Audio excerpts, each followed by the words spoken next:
அனைவருக்கும் ஆத்ம வணக்கம். இன்று பீனிசம், ஜலதோஷம், மூக்கடைப்பு அது சம்பந்தமான சில மருந்துகளை பார்ப்போம். அதுக்கு எப்படி நிவாரணம். பீனிசம் எப்பவுமே மூக்கு அடைச்சா மாதிரியே இருக்கும். தொடர்ச்சியாக தும்பல் வரும், மூக்கில் தண்ணி வடிஞ்சினே இருக்கும், மூக்கை ஒரு விதமான நமைச்சல் எடுக்கும் மூக்கில். அதுதான் பீனிசம். அதனால் கொஞ்சம் தலைவலியும் ஏற்படும். காலையில் எந்திரிச்சவொடனே ஒரு தொடர்ச்சியாக ஒரு 15 முறை தும்பல் கூட வரும். அப்புறமா தான் அடங்கும். அதுக்கு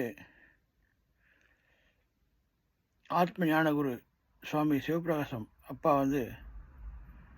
சில மருத்துவ ஆலோசனை சொல்லியிருக்காங்க. அதை நம்ம இப்போ அனைவருக்கும் தெரிவிக்கிறேன். சிவனாராமிர்தம் 10 கிராம்,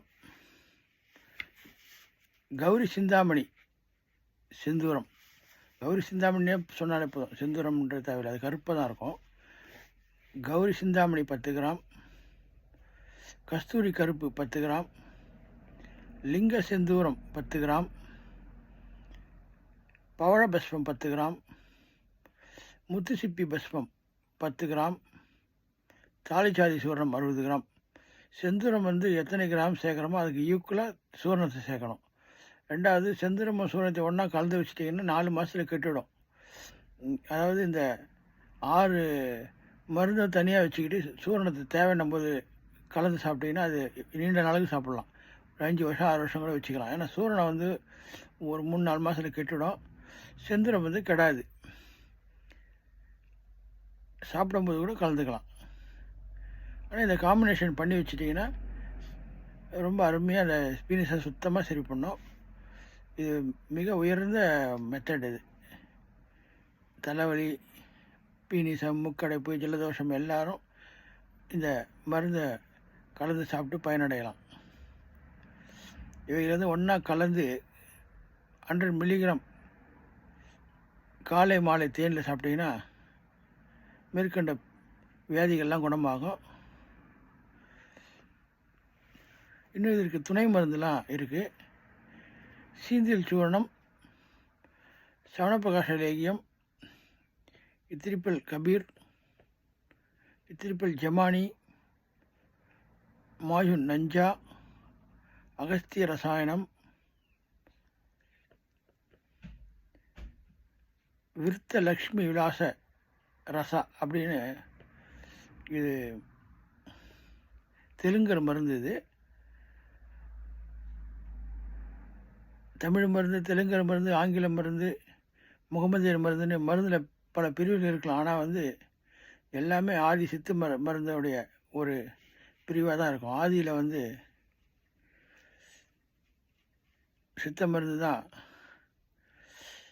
பல பெயரில் சூட்டப்பட்டு பல மருந்துகளாக மக்களுக்கு தெரிவிக்கப்படுகிறது. ஆனால் எல்லாத்துக்கும் ஆதி மருந்து சித்த மருந்து தான்.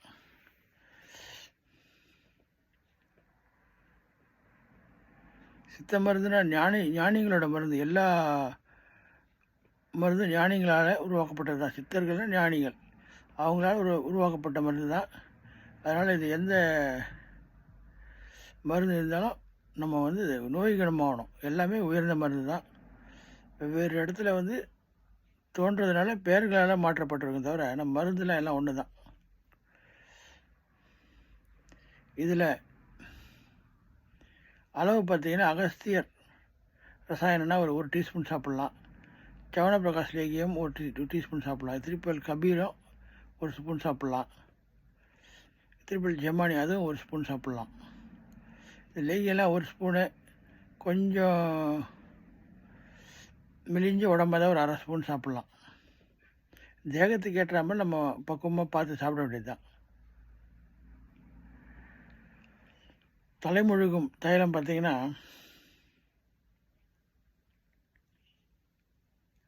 நீர்குண்டி தைலம். அதை தலையில் நல்லா பூசிட்டு குளிக்கணும். ஒரு 1 மணி நேரம் ஊற வச்சு குளிச்சிங்கன்னா இந்த ஒத்த தலைவலி, ஜலதோஷம், மூக்கடைப்பு, பீனிசம் எல்லாமே சரியாகும். திரிபலாதி தைலம், அரக்கு தைலம், பீனிச தைலம், பால அஸ்வகந்தாதி தைலம். ஆக்சுவலாக இத்தனை தைலம் சொல்லியிருக்காங்கன்னா இது எல்லாத்துலேயும் தேகத்துக்கு ஏற்ற மாதிரி தைலத்துடைய தன்மையை மாற்றணும். அதிக உஷ்ண தேகமாக இருந்தால் திரிபலாதி தைலத்தை யூஸ் பண்ணலாம். அது ஸ்லேத்து தேகமாக இருந்தால் அரக்கு தைலம் யூஸ் பண்ணலாம், நீர்க்குண்டு தைலம் யூஸ் பண்ணலாம்.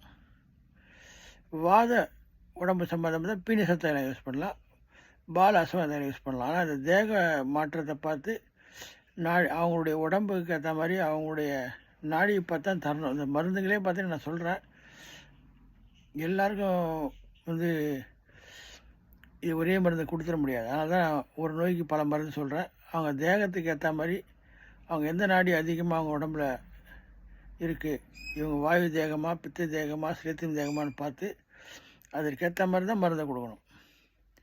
நம்ம பொதுவாக ஒரு மருந்தை சொல்கிறோம், அது அனுபவத்தில் தான் தெரியும்.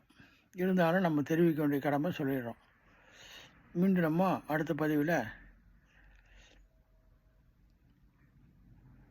இந்த தலைவலி சம்மந்தமான 4-5 பதிவு சொல்கிறேன், பார்க்கலாம். அனைவருக்கும் ஆத்ம வணக்கம்.